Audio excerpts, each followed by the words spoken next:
નમસ્કાર દર્શક મિત્રો, કચ્છ આમતક ટી ન્યૂઝમાં આપનું હાર્દિક સ્વાગત છે। હું છું વિજય ગિલાણી। હવે જોઈએ જિલ્લાના વિગતવાર સમાચારો।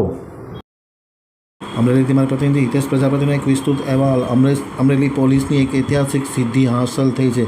અમરેલી લોકલ ક્રાઇમ બ્રાન્ચે એક સાથે 50 ઘરફોડીનો પર્દાફાશ કરતી ગેંગને પકડી પાડી ધોરણસરની કાર્યવાહી હાથ ધરી છે।